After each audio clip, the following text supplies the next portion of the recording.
kami, pujian kami, sembah kami hanya bagimu.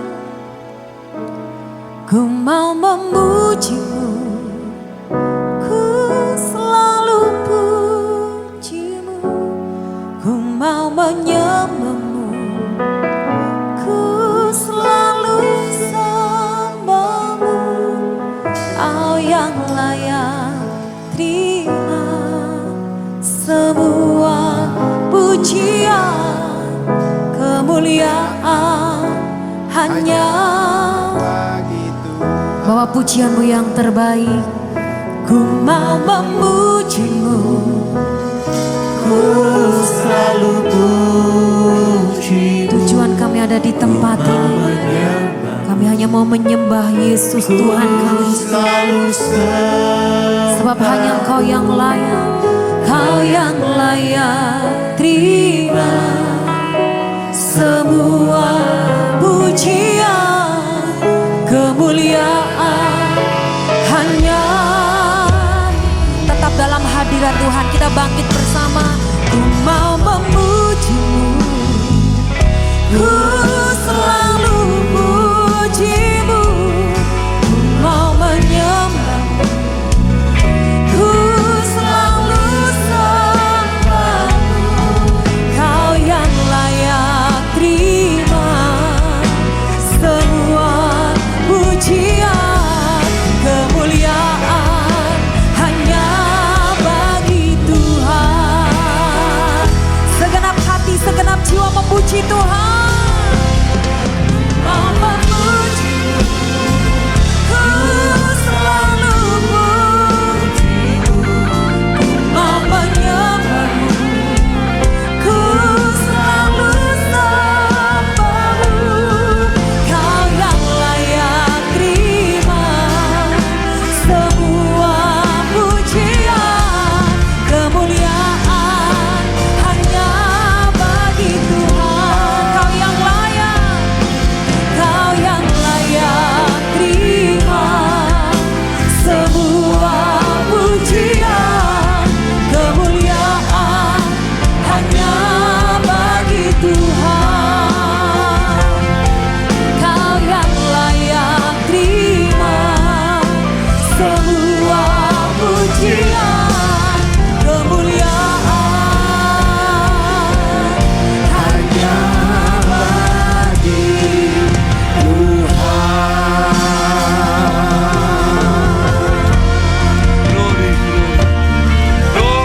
Glory, haleluya. Terima kasih Tuhan pada malam hari ini. Tidak henti-hentinya Tuhan, kami selalu mengucap terima kasih dan mengucap syukur kepada Tuhan. Walaupun dalam situasi apapun juga, kerap kali hati ini mudah tergoncang. Tapi selalu firman-Mu meneguhkan kami, sehingga iman kami tetap teguh di tengah-tengah dunia yang sedang menggoncang semua orang yang di dalamnya. Tuhan urapi berkati setiap kami yang ada di tempat ini. Bukan hanya berkat jasmani, karena itu mudah hilang dan membuat kami menjadi lupa diri. Tetapi berkat rohani, iman yang semakin teguh, supaya kami boleh mengamalkan ajaran Tuhan. Kami boleh menjadi seperti Kristus, sehingga teguh sampai kemenangan itu menjadi milik orang-orang percaya. Terima kasih Bapa, kami tahu rencana-Mu itu selalu indah dan baik dalam hidup kami. Tapi kerap kali kami tidak mampu melewati. Kerap kali kami mudah tergoda. Oleh sebab itu Tuhan, biar pada malam hari ini ajar kepada kami, supaya kami memberikan hidup kami, memberikan yang terbaik kepada Tuhan. Di dalam nama Tuhan Yesus, kami berdoa Engkau menyegarkan setiap jiwa kami. Engkau memberi kekuatan setiap kami, tubuh kami, Tuhan, bahkan kesehatan kami, maupun pekerjaan rumah tangga kami, Tuhan, karir studi kami, semuanya termasuk keuangan dan pelayanan kami. Kiranya Tuhan Engkau memberkati kami semua. Dan kami yakin itu Tuhan, kami yakin. Karena Engkau tidak akan pernah membiarkan kami sendiri. Dan Engkau tidak akan mempermalukan orang yang berharap kepadamu. Di dalam nama Tuhan Yesus, kami sudah mengucap syukur dan berdoa. Haleluya. Amin. Amin. Silakan duduk. Shalom. Puji Tuhan saudara yang dikasihi Tuhan. Ayo kita tetap semangat saudara. Walaupun suaranya mungkin kencang, mungkin spiritnya tidak ada di suara itu.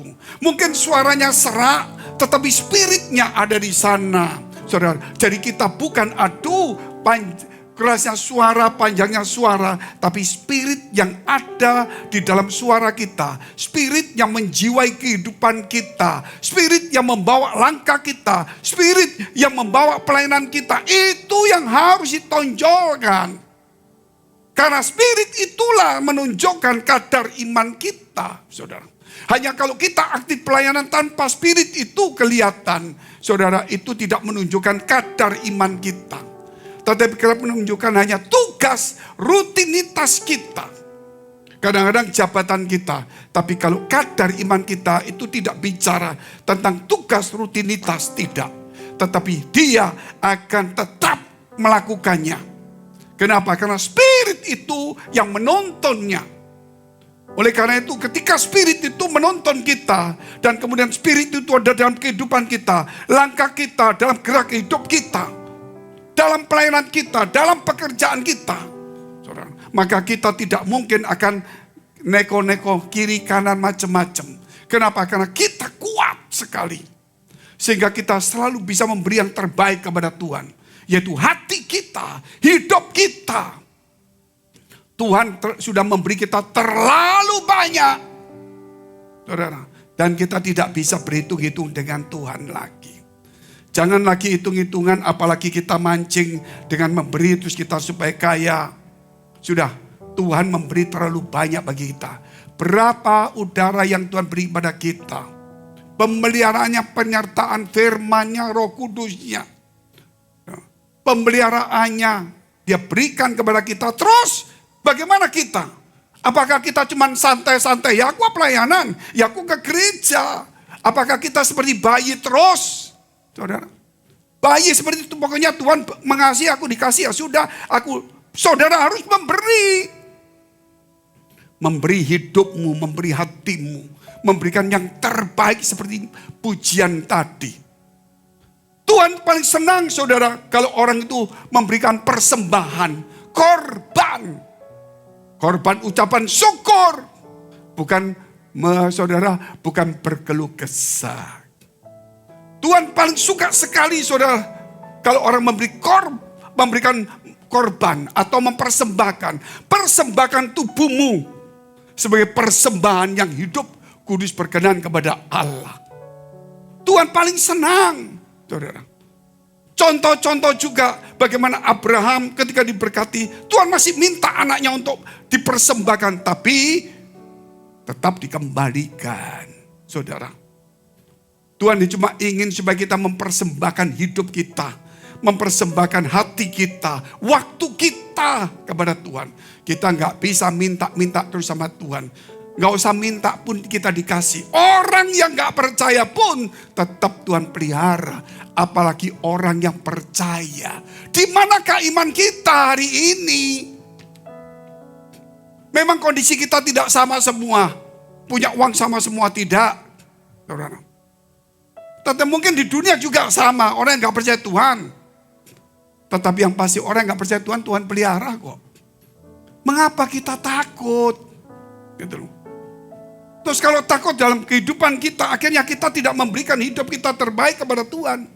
Kita selalu menuntut. Kita merasa kurang dan kurang. Apa yang terjadi kepada Yakub ketika dia mimpi dan melihat di mana tempat dia tidur ada beralaskan sebuah batu. Ada tangga menuju ke langit, malaikat naik turun. Dan Tuhan kemudian berfirman, aku akan memberkati engkau, membawa kembali dan sebagainya. Dipegang itu satu kata itu aja. Bukan satu kata, satu kalimat panjang itu. Janji Tuhan. Dan itu terjadi. Berapa banyak Allah berjanji dalam firman Allah. Baik di dalam kitab Matius 6:33 dan sebagainya. Mengapa kita takut? Yakub tidak punya ayat seperti kita. Tapi dia percaya. Di mana percaya saudara? Setiap minggu dengar firman, lihat media, bandingkan pendeta, pelayanan saudara. mengajar orang, kadang-kadang bersaksi, tapi kita lemah. Karena tidak ada spiritnya, hanya ada pengetahuan. Jadi jangan pengetahuan jadi pengetahuan. Cuma tahu. Akhirnya seperti Adam dan Hawa. Tahu yang baik dan yang buruk, tapi akhirnya jatuh. Bukan jadi pengetahuan, sekedar tahu. Tapi menjadi kehidupan dalam hidup kita. Maka Yakub bangun. Alangkah dahsyatnya tempat ini. Dia urapi batu itu. Dan dia berjanji akan jadikan rumah Allah. Dan apa yang Tuhan memberi akan dikembalikan sebagian kepada Tuhan. Dia berangkat sekian tahun lamanya. Lebih dari 10 tahun. Iya, itu dapat berapa saudara? Hampir 20 tahun kira-kira. Ketika dia kembali, dia lebih kuat daripada kakaknya, Esau. Kemudian dia di battle, dia bergumul dengan Tuhan. Apa yang terjadi kalau kita lihat dalam kitab Kejadian 35 ayat 1. Dikatakan Tuhan berkata, bangunlah Mezbah, tempat di mana engkau berjumpa dengan aku. Ketika engkau lari dari rumahmu, bangunlah Mezbah. Luar biasa enggak saudara? Tuhan ingin saudara supaya membangun Mezbah. Memberikan hidup kita kepada Tuhan. Ini mezbah yang benar. Saudara. Oleh karena itu saudara, yang dikasihi Tuhan, kalau kita suka berkorban, orang paling senang. Orang tua saya itu suka menolong orang. Saya tidak pernah tahu. Papa saya tidak pernah cerita. Suatu saat ketika dia sakit keras mau meninggal, dia tidak mau cerita. Walaupun dalam kondisi kita mengalami sulit, Papa saya sudah pensiun, saudara. Dia diam aja, sulit.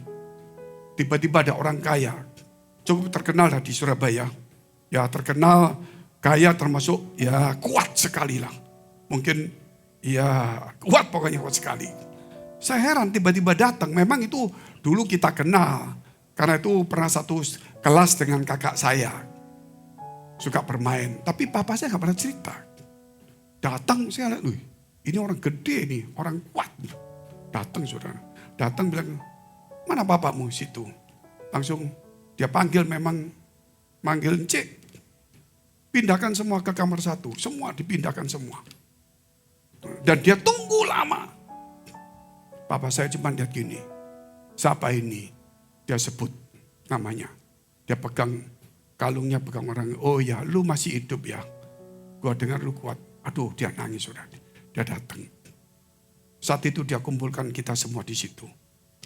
Dia ngomong, papamu ini kok papaku. Aku dulu gak punya uang. Papamu yang selalu ngasih aku uang, ngasih makanan, ngasih kerjaan terus. Gitu. Setelah aku sampai sekarang, aku gak pernah ketemu. Hari ini aku ketemu. Lu kalau ada apa-apa bilang aja keluarga aku. Saudara, tapi saya tidak pernah memakai nama itu. Kerap kali kalau ketemu sama saya, orang gak bisa masuk rumahnya. Saya masuk dulu gampang saudara. Itu yang lalu. Dan dia bilang, lu kalau ada apa-apa, kamu ngomong aja. Ini, saya gak perlu. Kenapa? Bukan saya meremehkan dia. Karena saya sudah biasa hidup itu cari Tuhan saudara. Lebih biasa hidup itu mengandalkan Tuhan saja. Manusia itu memang baik. Tapi ada saatnya juga yang bisa berubah. Tapi Tuhan tidak pernah berubah. Itu yang pasti. Juga mama saya suka menolong orang kampung. Gak ada beras, kasih. Kita kekurang makan. Saudara, pakai kurus-kurus semua. Dia masih kasih tetangga beras, saudara. Dan saya juga dengar begitu banyak. Ketika mulai meninggal, banyak yang menangis datang semuanya. Karena dia selalu banyak berkorban memberi sesuatu kepada orang lain. Saudara, saya pernah juga datang ke tempat namanya penghiburan lah, tempat orang-orang kumpul meninggal di situ. Saya mendengar kesaksian, kok orang kampung datang semua ini. Tapi bukan keluarga saya datang di situ. Kampung datang nangis semua. Setelah mendengar ceritanya, mamanya ini selalu menolong orang kampung. Sehingga orang kampung itu menolong, menjaga dia. Kalau hidup kita ini tidak suka berkorban, tapi mencari korban, tidak ada yang menolong kita. Belajarlah hidup itu saudara, membagikan hidup kita kepada orang lain. Seperti Kristus telah memberikan hidupnya kepada orang lain. Dia yang kaya rela menjadi miskin. Supaya kita yang miskin menjadi kaya rohani dan kaya semuanya. Masakah kita nggak percaya sampai di mana iman kita?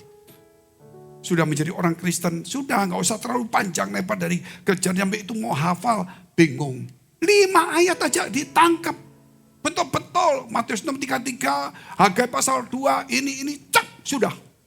Berubah hidup itu. Terlalu banyak kita ngomong, tapi kadang-kadang saudara akhirnya jadi pembanding.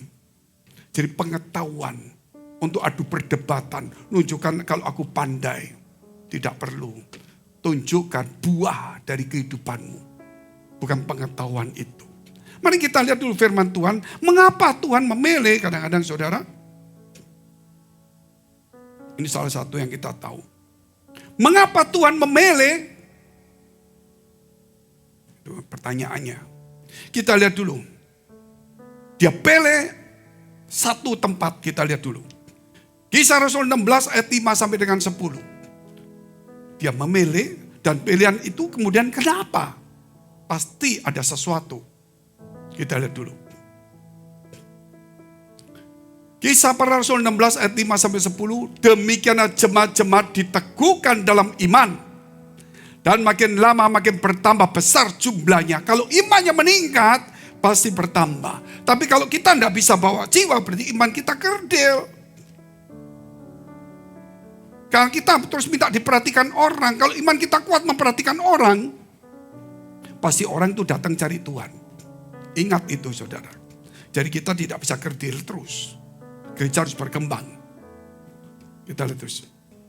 Mereka, yaitu namanya Paulus dan kemudian ada Silas juga. Mereka melintasi tanah Frigia dan tanah Galatia. Saudara tahu Galatia itu di daerah mana? Itu daerah Turki sama Yunani di situ. Karena Roh Kudus mencegah mereka untuk memberitakan Injil di Asia. Kalau Turki itu kalau sebelah kanan itu kan namanya Rusia tuh sampai ke Afghanistan sampai ke negeri Tiongkok itu. Karena Roh Kudus mencegah mereka untuk memberitakan Injil di Asia. Roh Kudus mencegah, stop, jangan ke sana. Loh kenapa? Terus. Dan setibanya mereka tidak ke situ, ke Misia, mereka mencoba masuk ke daerah Bitinia. Coba masuk. Tetapi Roh Yesus tidak mengizinkan mereka. Setelah melintasi Misia, jadi sini nggak boleh ke Bitinia. Ke sini mau ke sana nggak boleh, berubah ke Misia. Mereka sampai di Troas. Pada malam harinya tampaklah oleh Paulus suatu penglihatan. Ada seorang Makedonia, seorang dan penglihatan. Berdiri di situ dan berseru kepadanya, katanya, menyeberanglah kemari dan tolonglah kami. Menyeberanglah kemari dan tolonglah kami. Saudara perhatikan ayat ini. Ayat 10. Setelah Paulus melihat penglihatan itu, segeralah kami mencari kesempatan untuk berangkat ke Makedonia. Karena dari penglihatan itu kami menarik kesimpulan bahwa Allah telah memanggil kami untuk memberitakan Injil kepada orang-orang di Makedonia. Mengapa Makedonia dipilih? Sebelum kita lihat itu, saya juga memberikan satu hal saudara. Kalau ini bicara tentang Makedonia, dia melihat seorang melambaikan tangan, tolonglah kami. Suatu hari saya di dalam penglihatan malam. Saya melihat di ujung desa itu, desa saudara panjang. Saya melihat, ini desa. Tiba-tiba di samping saya ada seorang gadis kecil. Gadis kecil. Terus berkata kepada saya, Pak, tolong seberangkan saya. Seberangkan saya. Kalau itu kan memanggil. Seberangkan saya dari ujung desa sini ke ujung sana. Ada perempuan seginian kurang lebih. Ayo, saya bilang. Kita suka menolong orang. Nah, kalau nggak menolong nggak mungkin diberi pandangan seperti ini. Akhirnya, saudara, waktu saya jalan, ya, saya jadi heran. Kenapa tanah yang saya injak ini bunyi ranting-ranting yang patah. Ternyata saya lihat, ranting. Akhirnya saya injak lagi. Saya waktu nginjak lagi, ranting itu injak lagi. Waktu saya lihat ini, dua-dua kaki saya sudah kena ranting dalam. Kemudian saya melangkahkan, kaki yang kena ranting itu naik, nggak bisa naik. Semua ranting itu menjadi lautan tangan manusia sampai ujung desa. Makanya anak kecil itu minta tolong untuk diantarkan. Tangan-tangan cuma melambai. Dan suara berkata, tolong Fengki, tolong cangkokkan aku kembali kepada pohon. Tolong, saya lihat itu pohon kiri kanan. Sudah mulai buntung semuanya. Ranting-rantingnya hilang. Terus saya lihat begitu, kok jadi seperti itu? Ini ceritanya panjang, saya potong aja.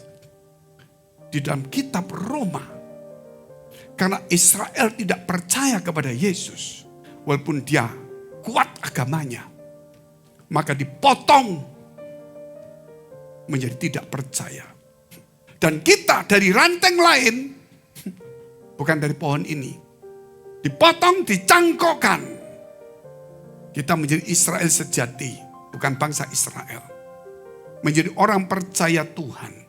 Maka kata firman Tuhan kemudian, jikalau Tuhan tidak sayang kepada cabang aslinya dan dipotong,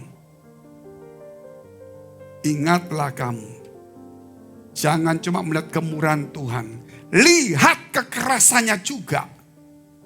Kalau dikasih kemurahan-kemurahan terus dikasih teguran tidak bisa, keras seperti Firaun, keras 10 tulah tidak mempan karena sudah terlalu keras.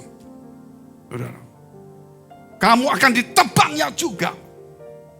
Itu visi. Di situ panggilan saya. Kalau Paulus pergi Makedonia, akhirnya kita lihat gereja Makedonia. Kalau saya tahu persis, saudara, yaitu kepada orang-orang yang di gereja, orang yang percaya Tuhan, tapi mereka hidup sombong, hidupnya mereka tidak karuan, dipotong, tetap di gereja, tetap percaya Tuhan, saudara tetap tepuk tangan pelayanan, tapi sebenarnya sudah dipotong. Harus dipotong, karena kesombongan, karena macam-macam. Makanya panggilan saya nih gereja ini, bukan ngomong keras, tegas. Bukan berarti kita sempurna, tidak. Tapi kita menuju sempurna, tapi gak sempurna. Tapi kita menuju ke tempat yang baik. Gitu. Yaitu kita tidak pernah bicara lagi, saudara, soal-soal yang membuat saudara itu menjadi dinina bubukkan. Tapi kita bicara itu orang harus kembali kepada Tuhan. Makanya karakter Kristus, ajaran Yesus, orang lama-lama misi gak tahan. Kalau gak tahan ya macam-macam. Saudara, bagaimana? Itu panggilan saya. Jadi bukan cuma bangun satu gereja Makedonia. Tapi ini kita bicara seluruh gereja. Karena saya pernah menulis buku Seminar Pendeta seluruh Indonesia. 3 kali 4, ini mau keempat kali putaran. Saudara, semua pendeta dari aliran mana saja. Nah, gereja ini bukan cuma mengumpulkan orang terus hitung-hitungan uang, bukan. Tapi harus menjadi contoh yang kuat. Itu yang penting. Maka saudara, kita kembali lagi. Gitu. Ini panggilan. Jadi saudara jangan ngomong, Pak maaf ini maaf. Kita boleh merubah gedung yang bagus, boleh. Tapi isinya itu hati kita. Jangan sampai hati kita berubah setia. Seperti Usia, Raja Usia. Ketika ada seorang raja, dia jadi raja masih muda. Dipimpin saudara, sama imam yang bernama, saudara, pimpin kepala imam itu. Dia menjadi percaya sungguh-sungguh, menjadi kuat, hebat. Yang memimpin imannya itu meninggal. Dia menjadi sombong, angkuh. Dia melawan para imam-imam di atasnya. Akhirnya dia kena kusta. Dan diasingkan, tetap raja tapi diasingkan. Saul tetap raja, tapi Roh Allah meninggalkan. Kita tetap memuji Tuhan, kita tetap gereja pelayanan. Tapi roh Tuhan belum tentu ada pada kita. Kita cuman ya begitulah kurang lebih. Ya kita lihat dulu firman Tuhan. Nah, kita lihat sekarang Makedonia. Kenapa dipanggil ke Makedonia? Kita lihat dulu. 2 Korintus pasal 8 ayat 1 sampai 9. Secara cepat saja kita akan bacakan ini. Kenapa Tuhan memilih Makedonia kok enggak ke Asia? Saudara-saudara, kami hendak memberitahukan kepada kamu tentang kasih karunia yang dianugerahkan kepada jemaat-jemaat di Makedonia. Makedonia dipilih. Gereja ini dipilih oleh Tuhan, kasih nama blessing in the spirit. Dikasih visi begitu. Gereja kropos dan kemudian yang seperti ranting dipatahkan. Seharusnya kita tahu jelas. Jadi kita tuh harus greget. Spirit tuh nyala-nyala. Saudara. Itu harusnya seperti itu. Gitu. Doa itu sungguh-sungguh gitu loh. Walaupun mungkin kita enggak seperti orang fanatik. Tapi hati kita itu berkobar-kobar. Selagi dicobai dengan berat Makedonia dan berbagai penderitaan, sukacita mereka meluap, dan meskipun mereka sangat miskin, namun mereka kaya dalam kemurahan. Aku bersaksi bahwa mereka telah memberikan menurut kemampuan mereka, bahkan melampaui kemampuan mereka. Kenapa dipilih? Itu yang bersaksi Paulus loh, bukan orang sana. Dengan kerelaan sendiri mereka meminta dan mendesak kepada kami. Supaya mereka juga beroleh kasih karunia untuk mengambil bagian dalam pelayanan kepada orang-orang kudus. Yaitu gerejanya. Mereka memberikan lebih banyak daripada yang kami harapkan. Mereka tidak minta. Wah, berharap kalau seandainya kita bisa begini, gedungnya bisa begini. Mama contoh saudara. Wah, ternyata mereka tidak minta, cuma harapan. Tuhan menjawab. Mereka menjadi saluran berkatnya. Yaitu menjadi jawaban dari Tuhan untuk memberikan lebih dari yang diharapkan. Kalau kita menahan berkat, saudara, berarti menahan berkat Tuhan kepada orang lain, kepada gerejanya. Kalau kita menahan berkat, saudara, sama dengan kita menahan berkat hidup kita juga. Dan menahan berkat orang lain. Hati-hati. Terus ini. Mereka memberikan lebih banyak. Belum, di bawahnya belum ya. Daripada kami harapkan. Mereka memberikan diri mereka pertama-tama kepada Allah. Kemudian oleh karena kehendak Allah juga kepada kami. Kepada Tuhan. Bagi jemaat. Jadi tidak bisa kultus individu. Saudara. Kita harus mengerucut kepada gereja, namanya gereja BES. Siapapun juga saya suatu hari mungkin tidak di dunia ini, tetap di BES. Mungkin suatu hari saya keluar dari BES, tetap di BES. Amin. Ini bukan ikut orangnya. Gitu. Pada Allah dulu. Ini organisasinya tetap jalan. Jangan terus orangnya pindah, ikut pindah semua. Gak boleh saudara. Harus BES-nya ini. Ajarannya lurus. Terus. Sebab itu kami mendesak kepada Titus supaya ia mengunjungi kamu dan menyelesaikan pelayanan kasih itu sebagaimana ia telah memulainya. Jadi sudah dimengajarin tentang pelayanan kasih. Maka sekarang sama seperti kamu kaya dalam segala sesuatu, dalam iman, dalam perkataan, dalam pengetahuan, dalam kesungguhan untuk membantu dan dalam kasihmu terhadap kami. Demikianlah juga hendaknya kamu kaya dalam pelayanan kasih ini. Aku mengatakan hal itu bukan sebagai perintah, melainkan dengan menunjukkan usaha orang-orang lain untuk membantu. Aku mau menguji keikhlasan kasih kamu, sukarela. 9. Karena kamu telah mengenal kasih karunia Tuhan kita Yesus Kristus, bahwa ia yang oleh karena kamu menjadi miskin, sekalipun ia kaya, supaya kamu menjadi kaya oleh karena kemiskinannya. Yesus itu kaya di surga, mau rela menjadi miskin. Supaya kita dalam kemiskinan kita di dunia ini, Tuhan angkat kita. Saudara, kalau kita lihat gereja BES ini berkembangnya. Mungkin ada teman-teman kita yang masih senior-senior yang ikut kita lama. Dimulai bukan dari orang-orang yang punya uang banyak. Kami tidak sampai 20 orang. Kami dalam kondisi ekonomi usaha lagi lesu. Bayangkan bunga bank itu 5% satu bulan. Tahun 98. Kami kesulitan. Tapi Tuhan suruh kami pergi NTT kemana-mana. Kami terus bikin gak ada uang, gimana urunan setengah mati. Saudara sampai makan juga setengah mati tetap bantu. Terus akhirnya berjalan terus sampai di full gospel juga kami kesulitan tetap sampai di gereja ini. Jadi kita dipilih Tuhan bukan karena kekayaan kita. Karena Tuhan suka kita ini berkorban. Saudara, di tengah itu tanya Pak Irwan, tanya teman-teman, ada teman banyak di sini. Ada Pak Samuel, ada Pak Daeng, saudara bisa tanya. Banyak teman-teman kita bisa tahu semuanya. Itu saudara bukan berhitung-hitung dengan Tuhan. Kita dipilih karena kita suka berkorban, suka menolong, ringan tangan. Itu perlu. Makanya kenapa jemaat Makedonia itu, saudara, kita lihat dipilih. Pertama,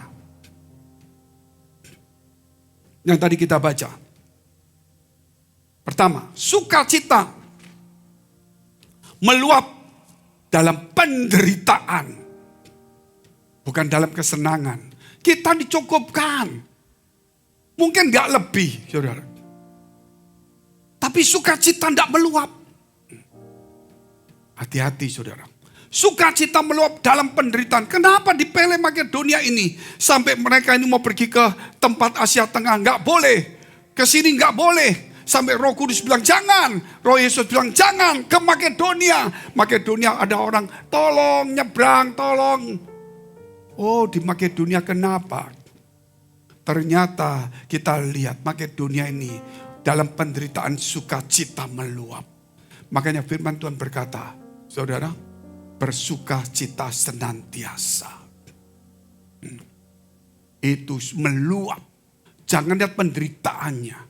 Melihat bagaimana Tuhan mau memilih kita. Itu luar biasa. Makanya dikatakan hari ini, mengapa Tuhan memilih? Gitu saudara, jadi jemaat, ada jadi pekerja, ada jadi pendeta, dijadikan pendeta, jadikan jemaat, cuma ya diam, ya enggak bisa. Ada alasannya. Ada sesuatu yang baik yang belum kita tahu. Tapi Tuhan tahu. Apakah kita sudah keluar atau tidak? Nah itu Tuhan yang tahu.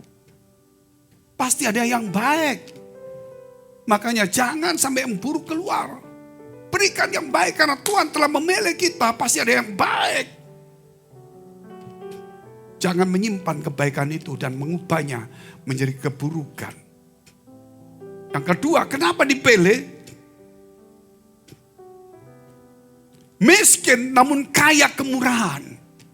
Mereka gak punya uang, gak berkelebihan. Tapi kaya akan kemurahan. Luar biasa enggak? Mungkin kita cukup tapi miskin akan kemurahan. Mungkin kita kaya tapi miskin akan kemurahan. Gak ada artinya. Tuhan katakan sama orang kaya. Melalui perumpamaan itu. Hei orang kaya yang bodoh. Buat apa semua kamu miliki kalau nyawamu diambil pada malam hari ini? Untuk apa kekayaanmu? Kamu diberi kekayaan. Masakah kamu tidak mau bantu? Maksudnya seperti orang kaya dengan Lazarus miskin. Jadi kita bukan bicara soal materi.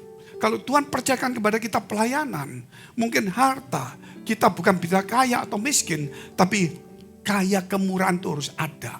Mau kaya uang tetap kaya kemurahan. Mau kita miskin tetap kaya kemurahan. Bentuknya berbeda. Gak mungkin orang miskin terus mau nyumbang 1 M itu ya dari mana uang kalau gak ngerampok. Betul gak saudara? Tapi kemurahan itu gak bicara uang. Gitu loh. Kemurahan itu yang mendoakan orang murah hati, memberi tumpangan dan sebagainya lah. Yang ketiga, ada 30. Jadi nanti sampai jam 9. Yang di belakang di sini, ada yang begini saudara. Sudah mulai jabut ini. Jabut gini sebentar lagi giginya keluar. Ngeri juga.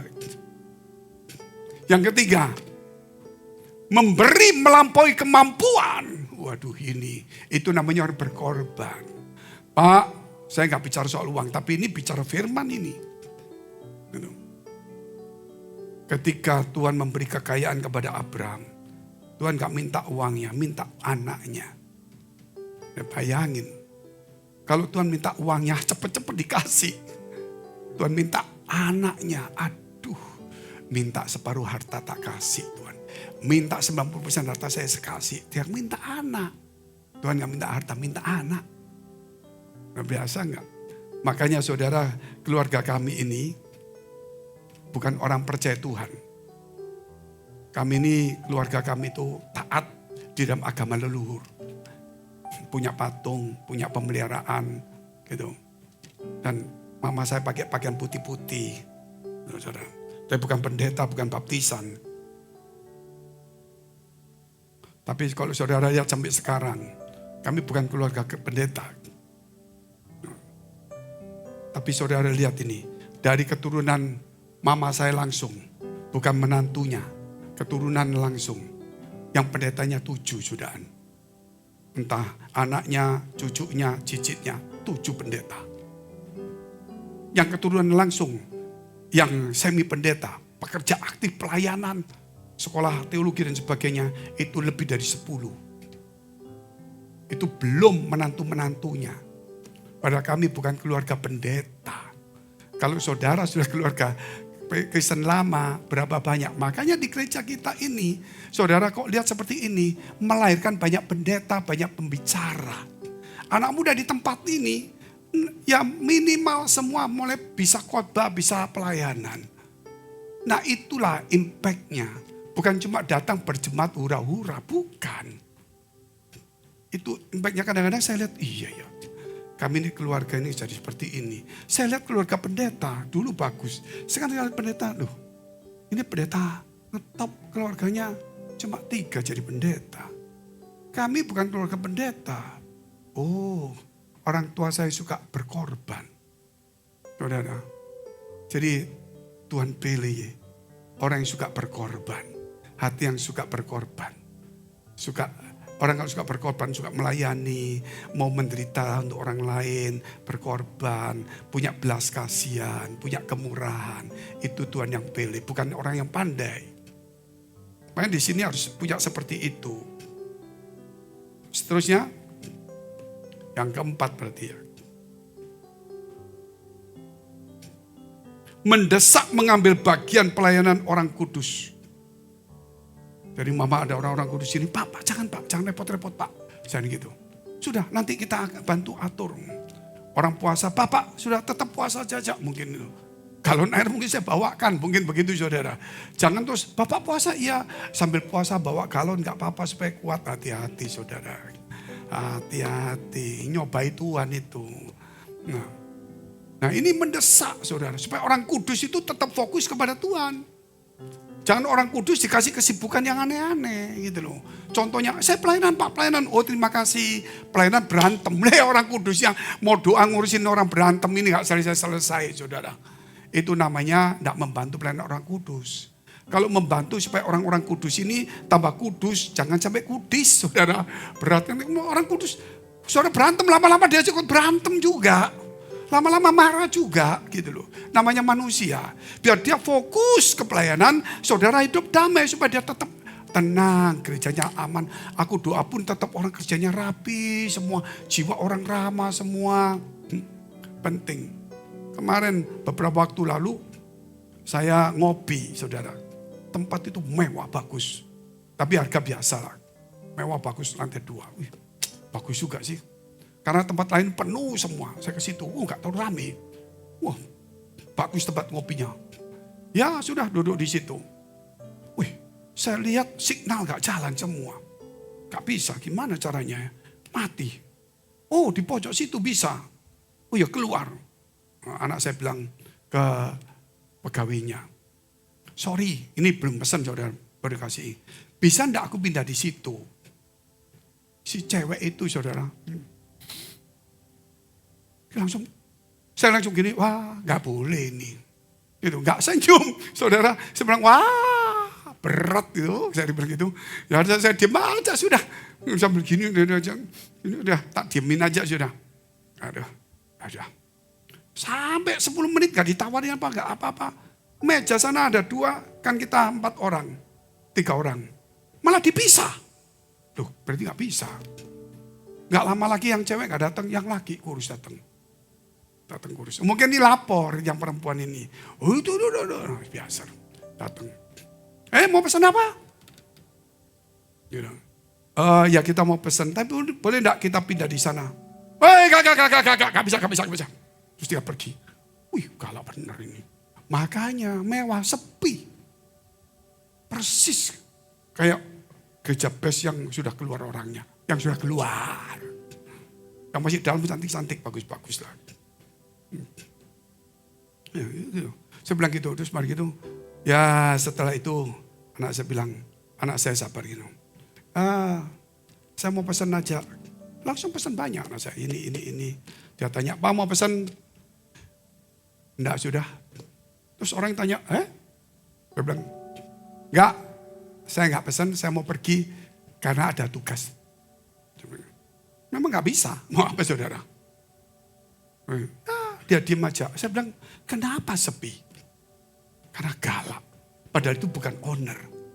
Coba kalau ownernya kelihatan, waduh dipecat semua. Tuhan itu lihat loh, ownernya gereja. Tapi orang gereja kalau ada seperti gini, Tuhan tuh banyak sabar loh. Nggak sabar dipecat. Kalau dipecat bukan keluar gereja, masuk kuburan. Saudara bilang, pindah gereja lain loh. Ya, tidak mungkin. Masuk kuburan. Makanya berubah. Ini saya lihat gitu, ngerti. Makanya sepi pada mewah. Kasihan sekali invest bosnya ini. Saya ingat, ya Tuhan, gerejamu kadang-kadang banyak orang gak bertobat karena kita mungkin kurang ramah. Aku mau belajar teman-teman supaya ramah lah. Cepat, ini baru 4 masih kurang berapa? 30 tadi ya, 26. Yang di belakang semua gini. Sama. Hati-hati. Yang kelima. Memberi banyak kepada Tuhan, ya. Dan orang kudus. Memberi banyak, orang miskin memberi banyak seberapa. Saudara jangan bilang, banyak berarti orang miskin memberi banyak itu berapa. Ya sekuatnya dia, saudara.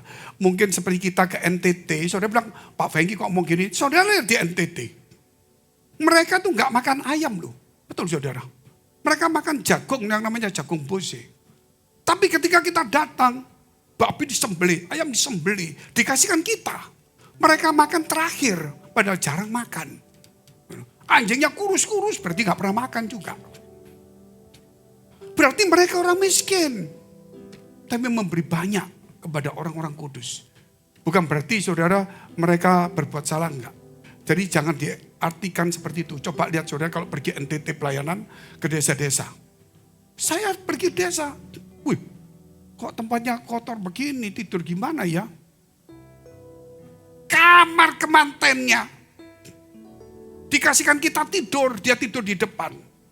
Kamar kemanten itu dibandingkan dengan gudang kita, masih bagus gudang kita. Jujur ngomong. Tapi itu dia yang terbaik dikasihkan pada kita. Jadi waktu saya tidur gini, maupun bau lapuk-lapuk, saya bilang begini, ini yang terbaik yang Tuhan beri, yang dia berikan pada kita. Kalau kita ngomong kurang, kita punya yang baik, bisa nggak berikan orang lain? Coba nanti saya mau tidur rumah saudara. Tidur. Pak Fengki, ini kamar saya, Bapak di sebelah sana aja. Ya. Kadang-kadang kamar utamanya dikunci cekrek. Kuncinya hilang Pak. Ya enggak apa-apa. Ini enggak nyinggung karena saya belum tidur di rumah saudara. Cuma saya kasih hati-hati. Yang dimaksudkan tadi itu, dia itu tadilah kata-kata. Memberi banyak kepada Tuhan dan orang kudus. Berarti kurang 25 ya. Banyak sekali ini. Berdoalah supaya cepat. Yang keenam. Ini keenam. Yang keenam. Tuhan rela miskin. Padahal dia kaya. Supaya kita yang miskin menjadi kaya. Hati-hati. Kalau kita tidak kaya rohani. Tidak kaya kemurahan, tidak kaya perkataan, tidak kaya iman, tidak kaya pengetahuan, tidak kaya akan kasih. Saudara, kita berarti miskin walaupun kita punya uang banyak. Walaupun kita mengerti firman Allah banyak, kita tuh miskin di hadapan Allah. Ingat itu. Nomor satu bukan bicara uangnya, tapi bicara hati kita yang berubah. Makanya saudara, kenapa Tuhan bisa memilih Abraham? Saya pikir kenapa? Kok nggak milih Lot? Lot diselamatkan, tapi Abraham. Lot, saudara lihat seperti itu, istrinya mati. Tapi Tuhan minta anaknya Abraham. Abraham kasih loh. Luar biasa enggak? Kenapa Tuhan milih Yakub kok gak milih Esau? Kenapa? Ada alasannya. Karena Yakub berkata, ya Tuhan, aku berikan apa yang kau mau. Ketika kau menolong aku. Sampai Tuhan berkata, kamu mau kembali ke Israel. Kamu ingat waktu aku pertama ketemu kamu di Betel? Bikin mesbah itu dulu pertemuanku dengan kau pertama kali. Luar biasa enggak saudara? Dan firman Allah berkata, persembahkan tubuhmu sebagai persembahan yang hidup kudus berkenan kepada Allah. Itu adalah ibadah sejati. Hei, berubah semua, katakan amin dulu saudara. Aminnya cuma separuh ini. Karena masih tinggal 24 Pak, belum semangat, belum apa. Kalau 30 baru amin. Sekarang sudah 30, amin. Nah kan 30, kita pakai berdiri dulu, kita berdoa. Kau memberkati kami semua di tempat ini. Mengapa engkau memilih Makedonia? Jelas sekali. Mengapa engkau memilih kami? Jelas sekali. Bahwa ada yang baik dalam hidup kami. Tuhan, bahwa kami kaya kemurahan. Kami kaya iman, kaya kasih. Dan kami Tuhan kaya pengetahuan dan sebagainya. Perkataan juga. Oleh karena itu Tuhan, hari ini kami tidak mau menahan tentang kemurahan, tentang kasih-Mu. Tentang iman kami kepada banyak orang. Supaya kami mau hari ini mau memberikan hidup kami kepada Tuhan. Sebagai korban yang hidup kudus berkenan kepada Tuhan. Supaya hidup kami ada spirit roh Allah. Kami tidak mau seperti Saul yang tetap di taktanya. Tapi roh Allah tidak ada. Kami tidak mau seperti Uzia walaupun dia tetap sebagai raja. Namun kena kusta diasingkan. Kami tidak mau kami ada di gereja padahal kami sudah dipotong. Karena kami merasa kaya. Seperti kitab Wahyu berkata. Padahal kamu miskin, kamu tidak tahu. Memang kamu kaya akan harta, pengetahuan. Tapi kamu miskin akan kasih. Miskin akan kemurahan. Miskin akan iman. Biar hari ini Tuhan. Supaya setiap saudara kami di tempat ini. Mengapa engkau memilih kami? Pasti ada alasannya. Pasti ada yang baik. Engkau tahu ada yang baik dalam hati kami. Dalam hidup kami semua di tempat ini. Sebab itu Tuhan. Buat supaya kami tidak mengeraskan hati kami. Sehingga kami mengeluarkan yang jahat. Padahal itu tidak ada pada kami. Tetapi kami ingin membuang yang tidak ada. Yang sekarang ada. Tapi kami akan mengeluarkan yang dulu ada. Namun tersimpan dalam hati kami. Tuhan buat supaya kami menjadi kembali kasih semula. Dalam hidup kami. Kau memberkati mengurapi kami semua di tempat ini. Mari kita berdoa syafaat untuk semua gereja yang ada di seluruh dunia. Ini doa yang sudah didoakan selama 18-19 tahun. Setiap ibadah terus mendoakan semua gereja. Bukankah ini juga sesuatu yang berharga di mata Allah? Kami berdoa untuk semua gereja yang ada di seluruh dunia. Dari hamba Tuhan sampai kepada umat Tuhan. Supaya mereka diberkati, supaya mereka menjadi berkat dan hidup mereka berdampak. Supaya di mana gereja mereka melayani dan berjemaat. Dipenuhi orang-orang yang takut akan Tuhan dan tulus hatinya. Kami berdoa untuk semua gereja yang ada di seluruh dunia. Supaya mereka bersatu rukun dan tidak terpecah-pecah. Supaya dunia percaya Yesus adalah Tuhan bagi kemuliaan Allah Bapa di surga. Demikian gereja di mana kami menggembalakannya. Gereja Blessing in the Spirit. Kami berdoa untuk persembahan yang dipersembahkan umat-Mu Tuhan. Kiranya menjadi dupa yang harum di hadapan Tuhan. Dan Kau menerima berkat itu sebagaimana persembahan daripada Habel. Tuhan memberkati segala pekerjaan rumah tangga, kesehatan, iman rohani mereka. Sampai kepada anak cucu mereka. Biar kebajikan kemurahan Tuhan selalu menyertai mereka. Mari dekapkan kedua tanganmu di dadamu. Karena untuk menerima berkat itu mudah dan pasti. Namun kerap kali hati kita tidak tahan uji, menjadi gigir, menjadi sombong, menjadi sibuk. Dan kemudian kita banyak hal yang tidak baik keluar. Sebab itu Amsal 4 ayat 23 terus didengungkan. Jagalah hatimu dengan penuh segala kewaspadaan. Karena dari situlah terpancar kehidupan. Jadilah berkat. Dan terimalah berkat rahmat anugerah dari Allah Bapa di surga. Di dalam putra tunggalnya Yesus Kristus. Yang telah mati bagi dosa-dosa kita. Dan bangkit pada hari ketiga sehingga kita punya Tuhan Allah yang hidup. Dan iman kita bukan kepada Tuhan yang mati. Dan dia naik surga menjadikan rumah bagi kita. Sehingga kita punya pengharapan yang pasti. Dan dia akan datang kedua kali menjemput gereja jemaat dan umatnya. Yang berjaga-jaga kudus, dewasa dan bijaksana. Serta menghakimi dunia. Di dalam persekutuan dengan Roh Kudus membuat hati kita berkobar-kobar. Roh kita menyala-nyala. Sehingga kita senantiasa di dalam kasih semula kepada Tuhan. Roh yang Kudus menghibur, menguatkan, memelihara, menginsyafkan, menuntun, memimpin kita kepada kebenaran dan kekudusan. Dan membuat kita menjadi saksi Kristus. Mulai hari ini sampai selama-lamanya. Terpujilah Tuhan Yesus, ditinggikan di atas pujian. Dari dalam lubuk hatiku, ku sujud dan berterima kasih. Bersama kita berkata, terpujilah Tuhan Yesus, ditinggikan di atas pujian. Dari dalam lubuk hatiku, ku sujud dan berterima kasih.